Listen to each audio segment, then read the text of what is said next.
All told, around 100 countries are exploring CBDCs at one level or another. Some researching, some testing, and a few already distributing CBDCs to the public.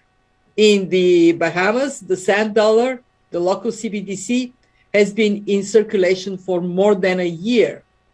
Sweden's Riksbank has developed a proof of concept, and it is exploring the technology and policy implications of CBDCs.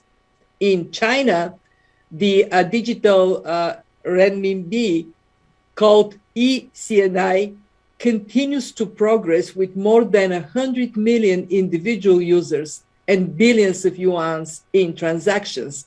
And as we heard from Fred, just last month, the Federal Reserve issued a report on CBDCs, and it noted that a CBDC could fundamentally change the structure of the US financial system.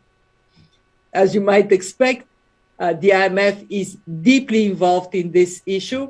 Welcome back to WWTA News. You just watched Christiana, I believe, with the IMF, just pretty much breaking down and explaining why central bank digital currencies are looking up with most nations and countries, and why a lot of them are in that space, and her idea and concept behind why it's so important that they do it and how important it's going to be. So yeah, there's a reason why it's important. There's a reason why the IMF is talking about it. Before we get into that, I want to thank you for stopping into the channel, and if you could hit that like button so this video can start showing itself to other viewers, if you could. But let's go ahead and jump in. So we know she's talking about central bank digital currencies. We know she's pretty much saying that that's where we're going. All these countries and nations are pretty much setting up their own. Everybody's in communications. It's all evolving. We're in the digital currency space. So with that being said, we're going to go ahead and add to that this article here that says transitory U.S. inflation hits 7.5% in January. It's a 40-year high. So, reported by the U.S. Bureau of Labor Statistics, the United States inflation rate rose to 7.5% in January, hitting levels not seen in 40 years, anything but transitory. The United States inflation rate has been on a steady rise since the spring of 2020. And it's wonderful that they put that out there, but the inflation has been going on for a long time. We can't just point to 2020. We've got to go years and years and years and years back. Inflation's been going on for a long time. When you take something and then you break it up and you hand out what you don't have, that's what actually, decreases the value of the original. So that printing the money stuff, that's been going on for a long time. Just giving out loans without getting money back in return, that's been going on for a long time. So inflation, this is a new freaking 2020, speeding up since 2020. Maybe you can say it's been speeding up drastically since 2020, but let's continue. It says increases in the indexes for food, electricity, and shelter were the largest contributors to the seasonally adjusted all-time increases. All items increase. Seasonally adjusted. All items increase. The food index rose 0.9% in January, following a 0.5% increase in December. The energy index also increased 0.9% over the month, with an increase in the electricity index being partially offset by declines in the gasoline index and the natural gas index.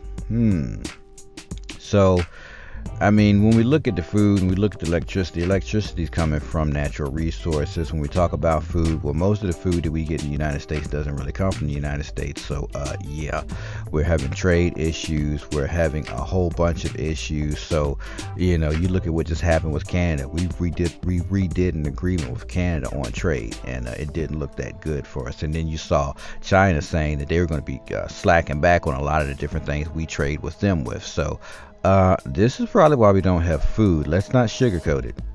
It says used cars, Medicare apparel is getting more expensive.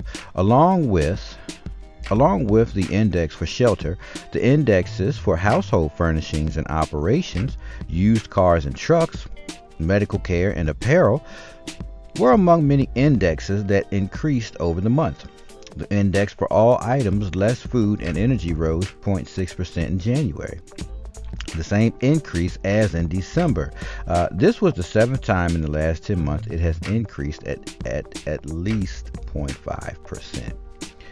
Right, so when we talk about apparel, when we talk about cars, trucks, and medical stuff, especially when we talk about drugs, you're still talking about trade. A lot of this stuff, it's just trade. We're skipping over the trade issues that we have. It's like all the stuff that happened in the past years where we were saying that, we were screwing up trade negotiations. We were putting sanctions on other countries. We just forgot that, right? Like, is that what they thought? We were going to just forget that? And so they feed us this other stuff and we're supposed to just believe it. So look, the reason we look at central bank digital currencies and why all these countries and nations are getting involved in this stuff is because the systems that we have been running are just old and we didn't run them right, and they're falling in on themselves. So with all these people walking on the face of the earth, we can't just let the economic system just fall on its face. You see what I'm saying? They can't do that. They have to literally work a plan to get this stuff back on track because lives are at risk. Food, water, shelter. When you look at third world countries, think about it. It's easy to become a third world country. Just don't have supplies come in. Just have it to where your money's worthless and then nobody wants to do business with you. I just want you to think about that. So the reason why I believe the IMF is pushing heavily the crypto market, and they're definitely pushing central bank digital currencies, is because this allows us the chance to fix all the mistakes that have been made over the past years. So anyways, that's what I got on this one. I hope you guys enjoyed the video. If you did, hit the like button. You can also subscribe to the channel, and I'll catch you in the next video.